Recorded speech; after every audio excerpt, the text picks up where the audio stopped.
Good morning. Ninth के भूगोल में आप सभी लोगों का स्वागत है। आइए हम लोग आज भूगोल के दूसरे चैप्टर की शुरुआत करते हैं। भूगोल के दूसरे चैप्टर का नाम है भारत का भौतिक स्वरूप। तो सबसे पहले जान लेते हैं कि भारत के भौतिक स्वरूप का क्या अर्थ है।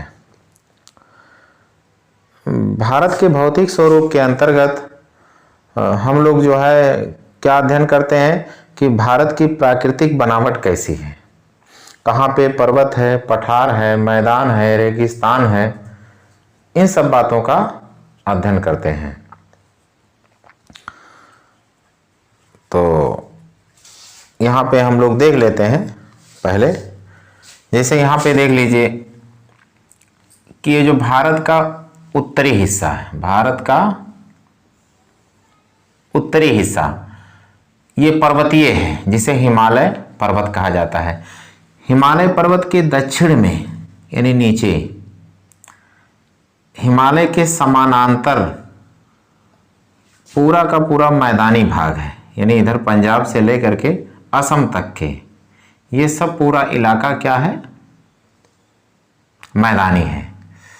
मैदान के नीचे क्या है, पठारी हिस्सा है। मैदान के नीचे ये जो हम बना रहे हैं ये पठारी हिस्सा है, ये पठारी हिस्सा है, ये मैदानी हिस्सा है। और यहाँ पे ये देखिए ये जो हिस्सा है ये समुद्र तटीय मैदान कहलाता है। और इधर क्या है, अंडमान निकोबार द्वीप समूह, लक्षद्वीप समूह, यानी 2 द्वीप समूह ये हैं। इसके अलावा जो है यहाँ पे ये उत्तर पश्चिम भारत में जो है खासकर जो राजस्थान है ये जो है मरुस्थलीय क्षेत्र है। तो इस तरह से भारत को 6 भौतिक भागों में बांटा गया है। एक बार फिर से देख लेते हैं। ये हिमालय है, हिमालय के दक्षिण में विशाल मैदान है। फिर यहाँ पे जो है ये जो क्षेत्र है ये वाला, ठीक है, ये रेगिस्तान है और ये प्रायद्वीपीय पठार है। और ये वाला क्षेत्र जो है समुद्र तटीय मैदान है और ये द्वीप समूह है। अब इसमें जो भी भू आकृतियाँ हैं, जो भी स्थलाकृतियाँ हैं, चाहे पर्वत हो, पठार हो, मैदान हो, इन सब का निर्माण जो है एक टाइम पे नहीं हुआ है, बल्कि अलग अलग टाइम पे हुआ है। इसमें जो सबसे प्राचीन है, जो सबसे प्राचीनतम भूभाग इसमें है भारत का, वो ये वाला प्रायद्वीपीय पठार वाला हिस्सा है। बाकी जिसे हिमालय है या फिर मैदानी भाग है या रेगिस्तानी भाग है, ये सब नवीन भाग में आते हैं। ये समुद्र तटीय मैदान है, ये इनकी रचना बाद में हुई है। सबसे पहले इसी की रचना हुई है, प्रायद्वीपीय पठार की। तो सबसे पहले रचना प्रायद्वीपीय पठार की हुई है। आइए इसको हम एक उदाहरण के माध्यम से और थोड़ा जान लेते हैं कैसे कैसे हुआ, ठीक है। तो यहाँ पे देखिए, माना कि हमने ये पृथ्वी है। अब पृथ्वी जो है, ये पृथ्वी एक टाइम ऐसा था जब सब मतलब जो भी जितने भी महासागर थे वो सब एक थे और जितने महाद्वीप थे वो सब एक में थे। तो जब सब एक में थे महाद्वीप, तो उसको पैंजिया कहा जाता था। और जो मतलब सागर महासागर जब सब एक में थे उसको पैंथालासा कहा जाता था। ये पूरा पैंथालासा है और ये पैंजिया है, यानी 7 महाद्वीप सब एक में थे। तो पैंजिया का जो उत्तरी हिस्सा था, ये वाला हिस्सा, इसको अंगारा लैंड कहते थे, अंगारा लैंड। और इसको कहते थे निचले वाले हिस्से को गोंडवाना, दक्षिणी हिस्से को गोंडवाना लैंड कहते थे। कालांतर में फिर से भूगर्भिक हलचल हुआ, बदलाव आया, ये फिर 2 भागों में टूट गया। अब ये दो महाद्वीप बन गए, एक अंगारा और एक गोंडवाना लैंड, एक अंगारा लैंड और दूसरा गोंडवाना लैंड। अब ये दो महाद्वीप अस्तित्व में आए। फिर क्या हुआ कि फिर ये कई टुकड़ों में टूटा, अंगारा लैंड और ये गोंडवाना लैंड। जितने भी महाद्वीप उत्तर साइड में मिलते हैं वो सब अंगारा लैंड के हिस्से हैं, और जो दक्षिण में मिलते हैं वो सब गोंडवाना लैंड के हिस्से हैं। तो अब इसमें हमको जो पढ़ना है, गोंडवाना लैंड से ही हमारे प्रायद्वीपीय पठार की उत्पत्ति हुई है। तो गोंडवाना लैंड से पहले अफ्रीका बना और फिर अफ्रीका से टूट करके ये जो हमारा प्रायद्वीपीय पठार है अलग हुआ, यानी ये गोंडवाना लैंड का हिस्सा है, इसीलिए इसको प्राचीन माना गया है। अब आइए देखते हैं कि कैसे अलग हुआ अफ्रीका से, इस बारे में थोड़ा सा देख लेते हैं। देखिए यहाँ पे जो है हम ये अफ्रीका जो है महाद्वीप बना लेते हैं, ठीक है। अफ्रीका महाद्वीप जो है हम समझने के लिए यहाँ पे बना लेते हैं।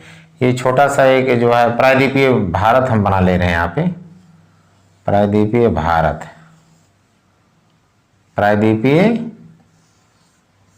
प्रायद्वीपीय भारत। ये क्या है? अफ्रीका, ये अफ्रीका है। अफ्रीका से ही प्रायद्वीपीय पठार, प्रायद्वीपीय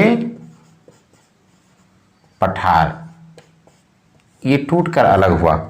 हालांकि ऐसे डायरेक्ट नहीं, इस तरह से मतलब उत्तर में, ठीक है, यहाँ से टूटा, धीरे धीरे उत्तर की तरफ ये भागा। इसमें जो भागने की गति होती है, चलने की गति होती है, वो बहुत धीमी होती है। 2 से 5 सेंटीमीटर ये साल भर में कहीं खिसकते हैं, तो इसलिए धीरे धीरे खिसकाव हुआ। तो इस तरह से ये प्रायद्वीपीय पठार, यहाँ पे आप देख सकते हैं कि ये और ये किस तरह से जो है हॉर्न ऑफ अफ्रीका इसको कहते हैं, अफ्रीका की सींग। ये देखिए खंभात की खाड़ी भारत की, इसमें देखिए फिट, एकदम से फिट हो जा रही है। तो इस तरह से बताया जा रहा है कि मतलब ये हिस्सा टूट करके इधर गया। तो यहाँ क्या था? प्रायद्वीपीय पठार अगर हम इसको मान लें, ठीक है, तो इसके इधर क्या था? इसके इधर था टेथिस नाम का सागर, टेथिस सागर। अब इधर देखिए क्या था? इस साइड में था यूरेशियन प्लेट। यूरेशियन प्लेट किसे टूटकर अलग हुआ था?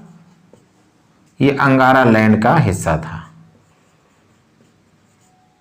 और ये जो है इसको इंडियन प्लेट भी कहते हैं, इंडियन प्लेट या इंडो ऑस्ट्रेलियन प्लेट। जब ये टूटकर अलग हो गया तो इसको क्या कहते हैं? इंडियन प्लेट या इंडो ऑस्ट्रेलियन प्लेट। यहाँ पे लिख दे रहे हैं इंडियन प्लेट। अब इंडियन प्लेट और यूरेशियन प्लेट जो है मतलब एक दूसरे के करीब आते गए। उसके बाद में उससे पहले, करीब आने से पहले जो नदियां थी टेथिस सागर में गिरती थी, इधर से भी नदियां जाके गिरती थी और यूरेशियन प्लेट से भी आके नदियां गिरती थी। तो नदियां गिरने से इसमें जो मलबा जमा होता था, अवसाद जमा होता था, धीरे धीरे बहुत ज़्यादा जमा हो गया। उसके बाद में जैसे जैसे ये करीब आए तो बीच में जो मलबा था उसमें जब दबाव पड़ा तो उसमें वो मोड़दार एक पर्वत का रूप ले लिया, और जहां आज हिमालय की इसी तरह से उत्पत्ति हुई। यानी टेथिस सागर की जगह पे हिमालय पर्वत की उत्पत्ति हुई। उसके बाद में जो है जब हिमालय उठा तो उसमें ये हुआ कि जो ये वाला हिस्सा था,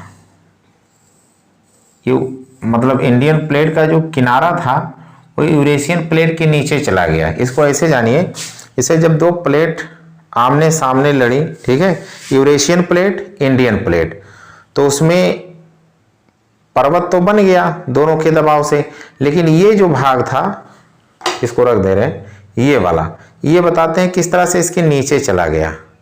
तो इधर पर्वत बन गया ये ठीक है, और इधर क्या हो गया? नीचा हो गया, बता रहे हैं। यानी ये खाई का निर्माण हो गया। यानी हिमालय और प्रायद्वीपीय पठार के बीच में एक खाई बन गई। बाद में नदियों ने जो है इसको पाट पाट करके भर दिया पूरी तरह से, और ये उत्तरी मैदान का इस तरह से निर्माण हो गया। कहने का मतलब कि पठार की वजह से ही ये बना, देख लीजिए आप, ठीक है, हिमालय पर्वत, फिर मैदान का भी निर्माण हुआ। फिर ये जो आप देख रहे हैं समुद्र तटीय मैदान, ये पठारों से नदियां इसमें निकली और ये काट छाट यानी अपक्षय और अपरदन के फलस्वरूप फिर से जो है समुद्र के तटों के पास ये मैदान का निर्माण हो गया। सागरीय लहरों का भी इसमें योगदान है निर्माण में, समुद्र तटीय मैदान में। जो रेगिस्तान है ये भी मैदान का ही हिस्सा है माना जाता है, लेकिन यहाँ पे बारिश नहीं होती इसलिए ये मैदान रेगिस्तान में बदल गया।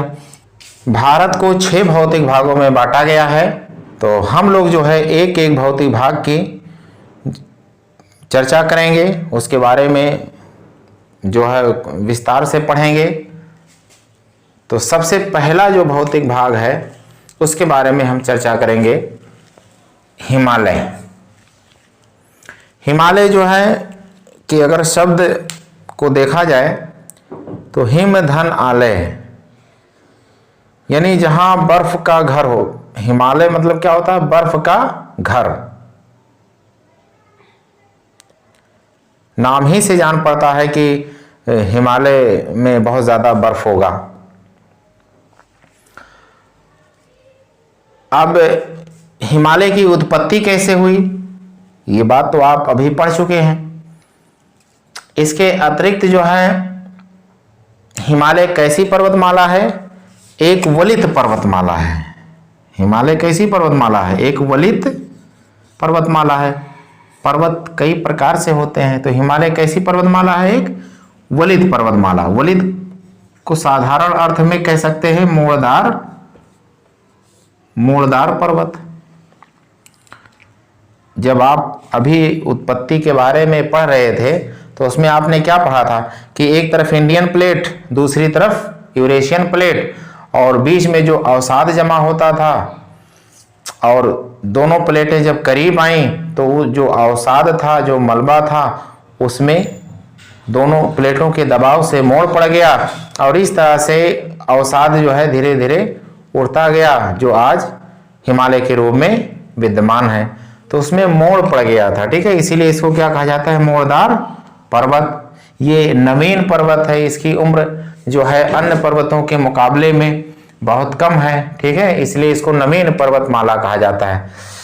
ये युवा पर्वतमाला है, आज भी इसका निर्माण कार्य जारी है, कहीं प्रक्रिया रुकी नहीं है, आज भी इसकी ऊंचाई कंटिन्यू बढ़ रही है।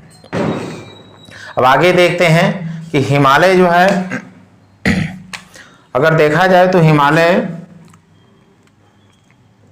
पश्चिम में लद्दाख से लेकर के पूर्व में अरुणाचल प्रदेश तक के फैला हुआ है। लद्दाख से लेकर के अरुणाचल प्रदेश तक फैला हुआ है, या इसको इस तरह से कह सकते हैं कि सिंधु नदी से लेकर के ब्रह्मपुत्र नदी तक के हिमालय पर्वत विस्तृत है।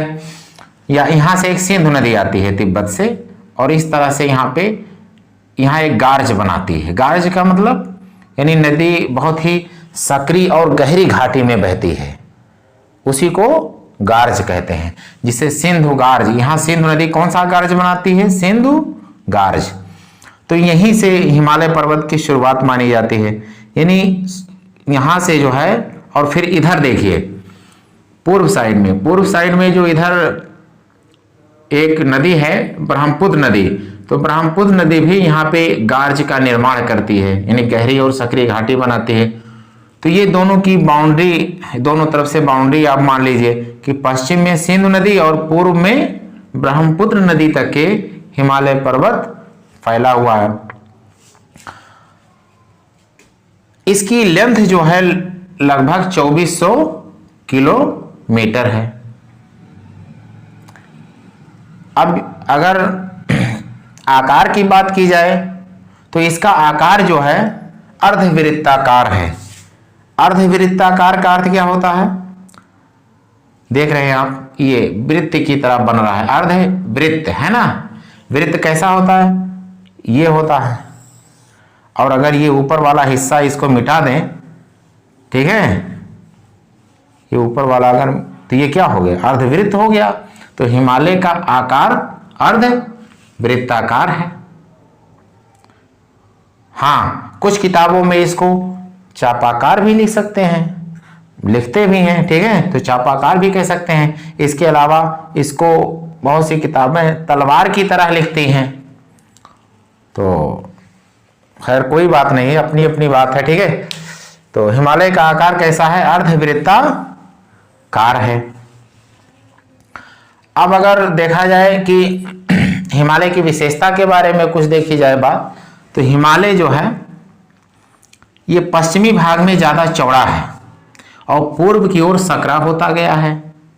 कहने का मतलब ये जो तीनों श्रेणियां हैं स्पष्ट रूप से इधर नजर आ रही हैं। इधर ये है ना, इस तरह से ये चौड़ाई इसकी हिमालय की ज्यादा है, और जैसे जैसे पूर्व की तरफ ये हिमालय बढ़ता जाता है उसी हिसाब से ये सकरा होता गया है। इधर चौड़ा है तो ऊंचाई कम है, जैसे जैसे इधर सकरा होता गया है ऊंचाई बढ़ती गई है। यानी इधर जो है ज्यादा ऊंचाई नहीं है, ज्यादा ऊंचाई इस साइड में है। इसीलिए तो यहाँ पे तमाम ऊंचे पर्वत शिखर मिलते हैं। माउंट एवरेस्ट यहीं पे मिलता है, कंचनजंगा यहाँ पे मिलता है, ठीक है। तो इस तरह से आप, ये तो विशेषता की बात हो गई। अगर देखा जाए तो हिमालय पर्वत जो है इसको 4 प्रमुख समानांतर श्रेणियों में बांटा जा सकता है। कैसे बांटा जा सकता है? नंबर 1 महान हिमालय। महान हिमालय यानी हिमालय कोई एक श्रेणी नहीं है, बल्कि 4 प्रमुख समानांतर श्रेणियों का एक क्रम है। उन्हीं को सम्मिलित रूप से हिमालय कहा जाता है। दूसरे को मध्य हिमालय या लघु हिमालय भी कहते हैं। इसके अलावा जो है तीसरा शिवालिक हिमालय। शिवालिक हिमालय, शिवालिक के बाद में एक चौथा आता है ट्रांस हिमालय। ट्रांस हिमालय। अब इसमें जान लेते हैं कि महान हिमालय कौन है, मध्य हिमालय और शिवालिक हिमालय और ट्रांस हिमालय कौन कौन है। यहाँ पे तो आप देख रहे हैं ये महान हिमालय है। महान हिमालय के दक्षिण में ये लघु हिमालय है। इसके बाद में फिर और दक्षिण में चले आओ तो ये शिवालिक हिमालय है। और ट्रांस हिमालय, ये तीनों जो पर्वत श्रेणियां दिख रही हैं ये ट्रांस हिमालय है। अगर इसको हम यहाँ थोड़ा विस्तार रूप में यहाँ बड़े में बना लेते हैं तो ये महान हिमालय। महान हिमालय के बाद में दक्षिण में इसी के समानांतर जो है मध्य हिमालय है, और मध्य हिमालय के समानांतर इसका नाम क्या है, शिवालिक हिमालय। और जो ट्रांस हिमालय है, ट्रांस हिमालय जो है इस साइड में है, ऊपरी साइड में। जो ट्रांस हिमालय है इसमें जो हमारे क्षेत्र में आती हैं उसमें 3 पर्वत श्रेणियां उल्लेखनीय हैं। एक काराकोरम नाम है, काराकोरम। एक का नाम लद्दाख श्रेणी, एक का नाम लद्दाख श्रेणी, एक का नाम जास्कर। इन्हीं तीनों के सम्मिलित रूप को ट्रांस हिमालय कहते हैं। क्या कहते हैं? ट्रांस। इन्हीं ट्रांस हिमालय, इसको इस तरह से, या ट्रांस हिमालय इन्हीं को कहा जाता है। यहाँ पे आप देख सकते हैं इसको, ये ट्रांस हिमालय। काराकोरम श्रेणी है, फिर लद्दाख श्रेणी है, फिर जास्कर श्रेणी है। हालांकि इसके मतलब और भी श्रेणियां हैं जो विदेश में हैं। एक कैलाश श्रेणी इसी के समानांतर है, तो उसके बारे में हमें नहीं पढ़ना है क्योंकि वो पर्वत श्रेणी तिब्बत के अंदर आ जाती है। हमें अपने क्षेत्र के बारे में सिर्फ पढ़ना है। तो 3 पर्वत श्रेणियां इसमें शामिल हैं मेनली। एक काराकोरम, दूसरा लद्दाख, तीसरा जास्कर। अब जो है एक एक के बारे में थोड़ा चर्चा कर लेते हैं। सबसे पहले हम महान हिमालय यानी समानांतर रूप से जो है 4, यानी सबसे पहले ऊपर देखा जाए तो ट्रांस हिमालय, फिर महान हिमालय, महान हिमालय के बाद में फिर ये लघु हिमालय और फिर शिवालिक श्रेणी। सबसे ऊपर ट्रांस हिमालय, फिर महान हिमालय, ये फिर लघु हिमालय और फिर उसके बाद में शिवालिक हिमालय। तो इस तरह से जो है बांटा जा सकता है। सबसे पहले हम महान हिमालय के बारे में पढ़ेंगे। महान हिमालय, महान हिमालय नंबर 1। महान हिमालय, महान शब्द से ही स्पष्ट है, यानी जो बहुत ऊंची पहाड़ी हो, ऐसा रेंज, ऐसी श्रेणी जो बहुत ही ऊंची हो, इसीलिए इसको महान बोला गया है, इसीलिए इसको महान हिमालय। महान हिमालय सदैव बर्फ से ढका रहता है, तो इसीलिए इसको हिमाद्री भी कहते हैं, इसीलिए इसको हिमाद्री भी कहते हैं। अच्छा, इसका एक और नाम है, आंतरिक हिमालय भी कहते हैं इसी को, आंतरिक हिमालय। अब आपके मन में प्रश्न उठ रहा होगा, आंतरिक हिमालय क्यों कहते हैं? तो देखिए, ये जो 3 पर्वत श्रेणियां, महान हिमालय, लघु हिमालय और शिवालिक हिमालय, अब ये इस तरह से वृत्त बना के देखिए, ठीक है। ये चूंकि अंदर की तरफ पड़ जाता है, ठीक है, ये किस तरफ पड़ जाता है? महान हिमालय वृत्त के अंदर की तरफ पड़ जाता है, इसीलिए इसको आंतरिक हिमालय भी कहते हैं। और जो सबसे ये मध्य हिमालय, मध्य हिमालय के बाद में शिवालिक श्रेणी है, शिवालिक श्रेणी को वाह हिमालय भी इसीलिए कहा जाता है, इसको आंतरिक कहते हैं, इसको जो है मतलब वाह हिमालय, और इसको मध्य हिमालय कहते हैं, बीच में है। तो ये कई नाम है, ठीक है। तो इस तरह से आप ध्यान में रखेंगे कि एक एक के कई नामों से जाना जाता है। अब इस पर्वत, ये जो रेंज है महान हिमालय, महान हिमालय बर्फ से जब ढकी रहती है हमेशा, तो इसमें तमाम ग्लेशियर मिलते हैं। ग्लेशियर का अर्थ क्या होता है? यानी जो बर्फ होता है वो फिसलता रहता है ऊपर से, यानी नदी समझ लीजिए, बर्फ की नदी जो होती है उसी को ग्लेशियर कहा जाता है।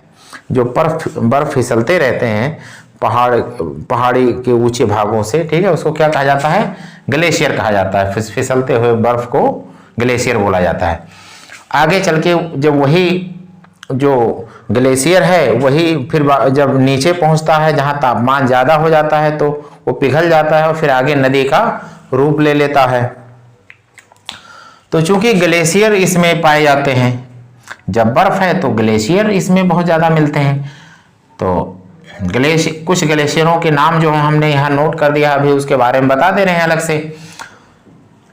तो ये ग्लेशियर भी मिलते हैं। इसके अलावा दुनिया की जो सबसे ऊंची ऊंची चोटियां हैं वो सब इसी में मिलती हैं। इसी में माउंट एवरेस्ट भी मिलता है, जो दुनिया की का सबसे ऊंचा चोटी है, ठीक है।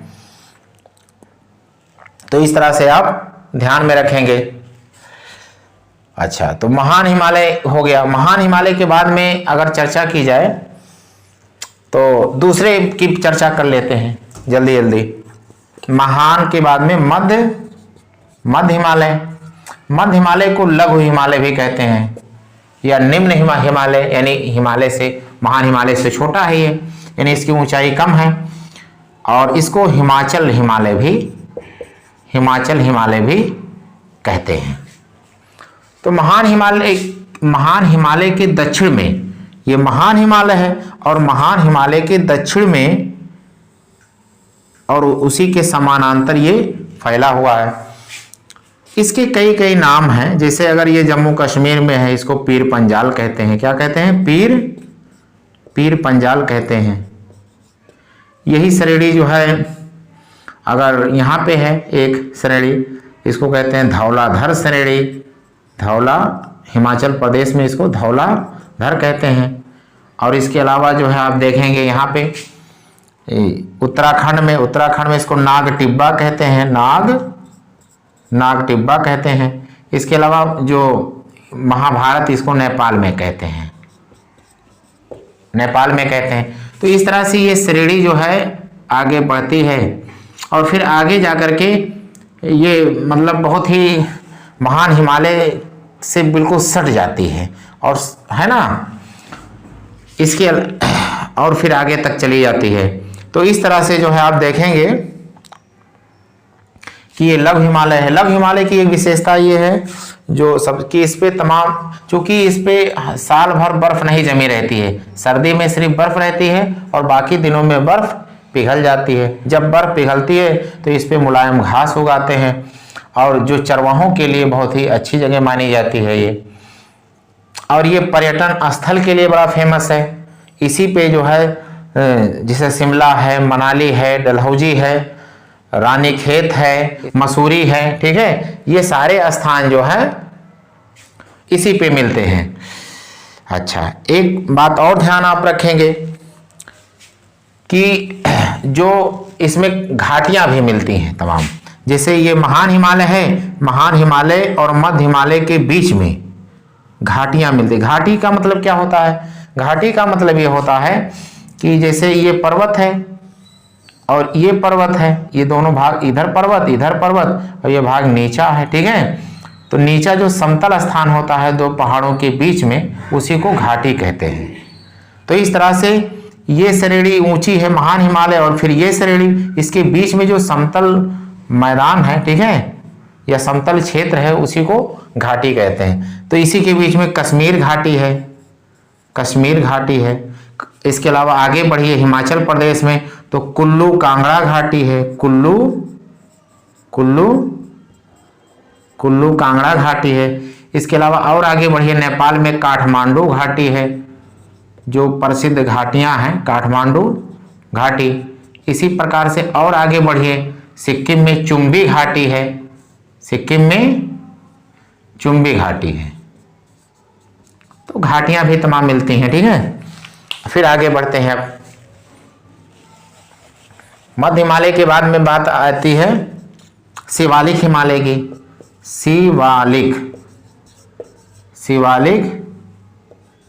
शिवालिक हिमालय को वाह हिमालय भी कहते हैं, वाह हिमालय भी कहते हैं। शिवालिक हिमालय क्या है? देखिए, ये महान हिमालय है, महान हिमालय के बाद में ये लघु हिमालय है, लघु हिमालय के बाद में उसी के समानांतर, ये सब समानांतर हैं एक दूसरे के। तो ये जो है ये शिवालिक हिमालय है, जो सबसे लास्ट में है, इसको शिवालिक हिमालय कहते हैं। और शिवालिक हिमालय भी कई, इसको जैसे जम्मू हिल्स कहते हैं, फिर इसको जो है चूरिया मुरिया पहाड़ी, ये सब इसी के ही अंग हैं, इसी के भाग हैं, जो सब इसी में जोड़े जाते हैं। दुधवा पहाड़ी है। इसके अलावा असम में इसके कई नाम हैं, जैसे डफला है, मिरी है, अबोर है, मिसमी है। इन सब गहराइयों में आपको नहीं जाना है, आप कक्षा 9th के स्टूडेंट हैं, ठीक है, इसलिए इसके बारे में अलग से हम वीडियो बनाएंगे। बस इतना समझिए आप कि ये क्या है, शिवालिक हिमालय है, और जो सबसे दक्षिण में है, और ये सबसे मतलब कम ऊंचा है देखा जाए तो। सबसे ऊंचा महान हिमालय, फिर उसके बाद में मध्य हिमालय, फिर ये जो है मतलब इन सबसे नीचा है, सबसे नीचा यही है शिवालिक हिमालय। अच्छा, जब ऊंचाई की बात आ गई है तो हिमालय के बारे में एक बात और जान लीजिए कि हिमालय दुनिया की सबसे ऊंची पर्वतमाला है, यानी पूरे संसार में इससे ऊंची पर्वतमाला और कहीं नहीं मिलेगी। तो ये बात आप ध्यान में रखिएगा। तो ये 3 हो गए, यानी महान हिमालय आपने पढ़ लिया, महान के बाद में मध्य हो गया और शिवालिक हो गया। उसके बाद में अब आते हैं ट्रांस हिमालय। ट्रांस हिमालय के बारे में आपने पहले ही जान लिया है, ये आपका चौथा पार्ट है, यानी चौथा भाग ट्रांस हिमालय। ट्रांस हिमालय में क्या है? ट्रांस हिमालय यहाँ पे आपको नजर आ रहा है, यानी महान हिमालय, मध्य हिमालय, शिवालिक, और यहाँ पे जो है ये जो 3 पर्वत श्रेणियां हैं, इनको सम्मिलित रूप से क्या कहा जाता है? ट्रांस हिमालय कहा जाता है। एक काराकोरम, इसको काराकोरम श्रेणी कहा जाता है, इसको लद्दाख श्रेणी कहा जाता है, इसको जास्कर श्रेणी कहा जाता है। एक विभाजन और किया गया है, ये जो विभाजन था ये समानांतर ऊर्ध्वाधर विभाजन ये था, या लंबवत विभाजन भी कह सकते हैं, यानी समानांतर रूप से इसको बांटा गया है। सब समानांतर का मतलब कि सबसे ऊंचा, सबसे ऊपर है वो कौन सा है? ये ट्रांस हिमालय, महान हिमालय, लघु हिमालय और फिर ये शिवालिक हिमालय। और एक नदी घाटियों के आधार पर बांटा गया है, नदी घाटी के आधार पर हिमालय को बांटा गया है। एक व्यक्ति, एक भूगर्भ शास्त्री थे जिनका नाम था सिडनी बुरार्ड, सिडनी बुरार्ड उनका नाम था, सिडनी बुरार्ड। ये जो है इन्होंने ही नदी घाटियों के आधार पे हिमालय को 4 भागों में बांटा था। कैसे बांटा था आइए देख लेते हैं। देखिए सबसे पश्चिम में एक नदी है जिसका नाम है सिंधु नदी। सिंधु नदी है। सिंधु के बाद में जो है सिंधु के बाद में जो है एक सतलज नदी है। सतलज नदी है। सतलज के बाद में एक नदी है काली नदी है। काली के बाद में एक नदी तीस्ता है। तीस्ता। तीस्ता के बाद में चलिए यहां लिख देते हैं ये ब्रह्मपुत्र नदी। तो हिमालय आप देखते हैं यहाँ ये सब नदियां पड़ती हैं। यहाँ सिंधु नदी पड़ेगा और ये हिमाचल प्रदेश में इधर जो है ये सतलज नदी है। फिर यहाँ पे जो है नेपाल और उत्तराखंड के बॉर्डर पर ये काली नदी बहती है। और फिर यहाँ जो है नेपाल और सिक्किम के बॉर्डर पे ये तीस्ता नदी बहती है। और फिर यहाँ पे ब्रह्मपुत्र नदी बहती है। तो इस तरह से नदियों के आधार पे बांटा गया है। यानी सिंधु और सतलज नदियों के बीच में जो हिमालय है इसको पंजाब हिमालय कहते हैं। पंजाब हिमालय या इसी को कश्मीर हिमालय भी कहते हैं। इसको कश्मीर भी कह देते हैं। पंजाब हिमालय या कश्मीर हिमालय। सतलज और काली नदी के बीच में जो हिमालय है इसको कुमायूं हिमालय कहते हैं। कुमायूं हिमालय। और काली और तीस्ता नदियों के बीच में क्या है? काली और तीस्ता नदियों के बीच में नेपाल हिमालय है। नेपाल हिमालय है। और तीस्ता और ब्रह्मपुत्र नदियों के बीच में असम हिमालय है। तो इस तरह से नदी घाटियों के आधार पर भी सिडनी बुराड़ साहब एक थे, उन्होंने बांट दिया है 1 2 3 4 भागों में। ठीक है, 4 भागों में बांटा गया है। अब फिर आगे देख लेते हैं। यहां पे एक पॉइंट और ध्यान में रखिए कि इधर जो पहाड़ियां हैं, जैसे अरुणाचल प्रदेश में एक पहाड़ी पटकाई है, यहाँ नागालैंड में नागा है, और मणिपुर में मणिपुर की पहाड़ी है, और फिर मिजो की पहाड़ी है। यानी ये जो पहाड़ियां हैं इन पहाड़ियों को पूर्वांचल की पहाड़ियां के नाम से जाना है। ये नागा है, ये पटकाई है अरुणाचल प्रदेश में, ये नागा है नागालैंड में, और ये मणिपुर की पहाड़ियां हैं मणिपुर में, और ये मिजो की पहाड़ी मिजोरम में है।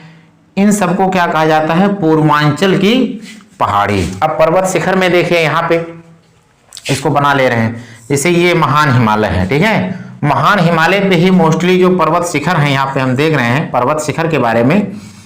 जो सबसे पश्चिम में पर्वत शिखर है इसका नाम है नंगा पर्वत। क्या नाम है? नंगा पर्वत। नंगा पर्वत एक शिखर का नाम है, पर्वत शिखर है ये नंगा पर्वत। नंगा इसलिए नाम है, ये बड़ा खतरनाक पहाड़ी, इसको कातिल पहाड़ के नाम से भी जाना जाता है। और ये जो है इस पे ना जाने कितने लोगों की जानें चली गई हैं। तो ये मतलब हिमालय का महान हिमालय का सबसे पश्चिमी हिस्से में ये पर्वत शिखर है। इस चीज को ध्यान में रखना। इस तरह से अगर क्वेश्चन आता है कि सबसे पश्चिमी जो है कौन सा पर्वत शिखर है, तो नंगा पर्वत। सबसे पूर्वी अगर पर्वत शिखर की बात की जाए तो इसका नाम है नामचा बरवा। नामचा बरवा। हालांकि ये तिब्बत के अधिकार क्षेत्र में आ जाता है, तिब्बत और अरुणाचल प्रदेश के बॉर्डर पे है। तो इसको भी ध्यान में रखिए आप कि ये सबसे यानी हिमालय का ये सबसे मतलब इधर साइड का है, पश्चिम साइड का नंगा, और ये सबसे पूर्व साइड का है। इसके अलावा जो महत्वपूर्ण बहुत से पर्वत शिखर हैं, लेकिन जो आपके 9th में जो आया है उसके हिसाब से अगर देखा जाए तो आया है, जैसे एक यहाँ का आया है कामेट और ये नंदा देवी। ये कामेट और ये क्या है? नंदा देवी। ये कहाँ की पर्वत चोटियां हैं? ये उत्तराखंड का है, यूके का, उत्तराखंड का। ये कहाँ का था? ये पड़ेगा लद्दाख में आ जाएगा। ये लद्दाख में वर्तमान में ये लद्दाख में आ जाएगा। ठीक है, इसके अलावा जो है नेपाल में फिर बहुत सारी ऊंची पर्वत चोटियां हैं, या जैसे गुरला मंधाता है, गुरला गुरला, यहाँ नीचे लिख दे रहे हैं, गुरला मंधाता, गुरला मंधाता। इसके अलावा इसके बाद में आता है धौलागिरी, धौलागिरी एक आ जाता है। इसके बाद में नेपाल में एक आता है अन्नपूर्णा, क्या नाम है उसका, अन्नपूर्णा एक आता है, ठीक है, ये है। अन्नपूर्णा के बाद में आता है एवरेस्ट,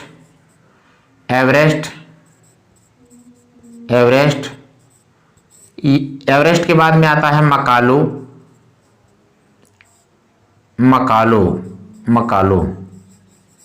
मकालू के बाद में आता है कंचनजंगा, कंचनजंगा, ठीक है, कंचनजंगा है ये, कंचनजंगा। और ये फिर नामचा। इतने पर्वत शिखर आप ध्यान में रखिए। नंगा पर्वत लद्दाख में, कामेट और नंदा देवी ये सीक्वेंस में है, तो कामेट है, उसके बाद में फिर नंदा देवी, ये कहाँ पे है, उत्तराखंड में है। और ये जो गुरला मंधाता है ये नेपाल और तिब्बत के बॉर्डर पे है। दरअसल में तिब्बत देखिए यहाँ पे, ये सब इधर तिब्बत है। तिब्बत एक बहुत बड़ा क्षेत्र था जो चीन के कब्जे में है वर्तमान में, काफ़ी बड़ा इलाका था एक, ठीक है, पठारी भाग था। तो ये मतलब चूंकि यहाँ पे है इसलिए तिब्बत के अंदर भी आ जाता है, यानी तिब्बत और नेपाल की सीमा पे है जो गुरला मंधाता है। तो इसको नेपाल में भी कह सकते हैं और तिब्बत में भी कह सकते हैं। धौलागिरी ये पूरी तरह तो अंदर है, ठीक है, ये पूरी तरह से नेपाल के अंदर आ जाता है। इसके अलावा ये अन्नपूर्णा भी, और फिर ये एवरेस्ट भी बॉर्डर पे है, नेपाल और तिब्बत के सीमा पे है, ठीक है। इसके अलावा मकालू है, ये भी अंदर आ जाता है नेपाल के। और जो ये कंचनजंगा है, कंचनजंगा जो है ये सिक्किम और नेपाल के बॉर्डर पे है। सिक्किम, ये सिक्किम है और नेपाल के बॉर्डर पे। लेकिन एक और जो है बात आ रही है, केटू कहाँ पे है, तो केटू कहाँ पे है, केटू ट्रांस हिमालय में, यहाँ काराकोरम में पड़ता है। कहाँ पड़ता है, काराकोरम में पड़ता है, यहाँ पे। इसको हम यहाँ बना दे रहे हैं, ठीक है। ये सब जो हम बनाए हैं ये सब इस पे पड़ते हैं, ये महान हिमालय पे। यहाँ हमने अलग से बना लिया ताकि क्लियर रहे। तो यहाँ जो है ये केटू को गाडविन ऑस्टिन भी कहते हैं। क्या कहते हैं, गाडविन ऑस्टिन भी इसको कहते हैं। ध्यान में रखिएगा कि गाडविन ऑस्टिन जो है मतलब एक व्यक्ति का नाम है, और इसी के नाम पे इसने सर्वे किया था। जो केटू जो चोटी थी इसका सर्वे किया था, इसलिए इसको गाडविन ऑस्टिन भी कहा जाता है।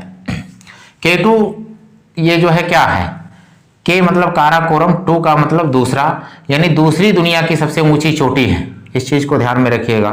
देखिए टॉप 3 जो पर्वत चोटी है इसको ध्यान में रखिएगा आप। एक तो है एवरेस्ट है, जिसके बारे में भी आप देख चुके हैं, महान हिमालय पे यहाँ पे मौजूद है, ठीक है। यहाँ पे एवरेस्ट नेपाल में, नेपाल और तिब्बत के बॉर्डर पे है, लेकिन अब उसको आप चाहे नेपाल में कह लो चाहे मोस्टली नेपाल में ही बोला जाता है, ठीक है। तो ये जो है एवरेस्ट, ये नाम भी जो है जॉर्ज एवरेस्ट एक व्यक्ति थे जिन्होंने सर्वे किया था, उन्हीं के नाम पे ये रखा गया है। ये फर्स्ट है, दुनिया की सबसे ऊंची चोटी एवरेस्ट है। इसकी ऊंचाई 8,848 मीटर, क्या है, मीटर है। सेकंड पे जो चोटी है वो केटू है, केटू या गाडविन ऑस्टिन हमने नाम लिख दिया यहाँ पे। इसका क्या 8,611। तीसरी जो है ये कंचनजंगा है, कंचनजंगा। इसकी ऊंचाई कितनी है, इसकी ऊंचाई जो है 8,598 मीटर है। कहने का मतलब क्या है कि ये टॉप 3 आप याद रखिएगा। ये तो विदेश में पड़ जाता है, ये जानते हैं, लेकिन दुनिया अगर आएगा कि हमारे भारत की सबसे ऊंची चोटी कौन सी है, तो आप केटू, ठीक है। केटू कहाँ पे है, ये लद्दाख में पड़ेगा, ये लद्दाख क्षेत्र में आता है। दुनिया की दूसरी सबसे ऊंची चोटी है, लेकिन भारत की सबसे ऊंची चोटी इसका नाम आता है। और एक आता है ये भी भारत में है, सिक्किम में, कंचनजंगा। तो अगर K2 का नाम नहीं दिया है तो कंचनजंगा पे आप टिक कर दीजिएगा। यानी ये टॉप 3 जो है आप ध्यान में रखिएगा। इस तो आइए हम हिमालय के कुछ दर्रे और कुछ हिमानियों के बारे में देख लेते हैं। जैसे अगर हम दर्रे की बात करें, दर्रे का मतलब क्या है? पहाड़ों के बीच से होकर जो रास्ता जाता है उसको क्या बोलते हैं? दर्रा बोलते हैं। तो दर्रे में अगर हम बात करें, जोजिला एक दर्रा। इसके अलावा फिर बात करें शिपकीला दर्रा,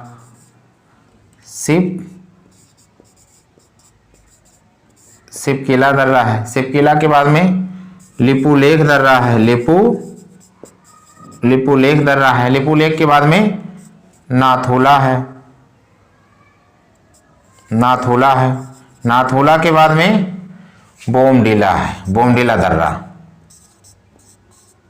तो इस तरह से अगर देखा जाए तो ये हमने 4-5 दर्रों का नाम लिया है। जोजिला दर्रा, शिपकीला दर्रा, लिपुलेख दर्रा, नाथुला दर्रा, बोमडिला दर्रा। अब ये सब कहाँ पड़ते हैं? इनको हम लद्दाख मान लेते हैं, लद्दाख। हालांकि ये लद्दाख और जम्मू कश्मीर दोनों में है, ठीक है।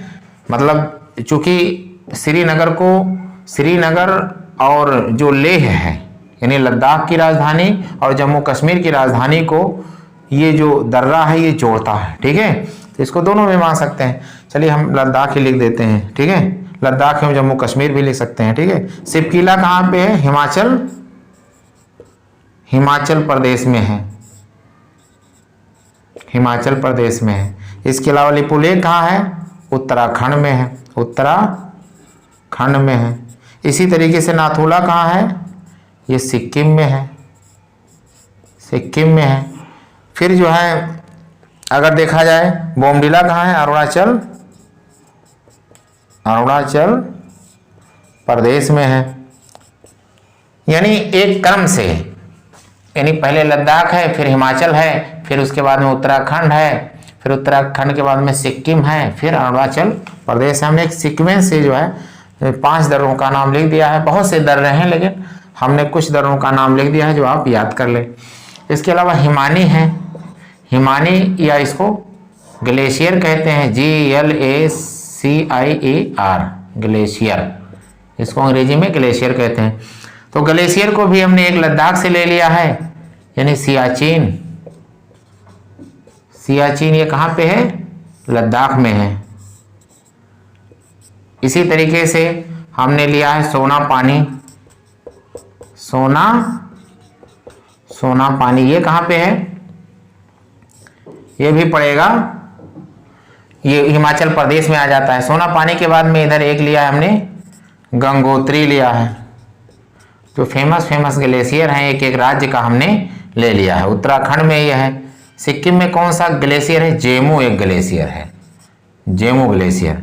अरुणाचल प्रदेश में कांगटो ग्लेशियर है, कांगटो ग्लेशियर।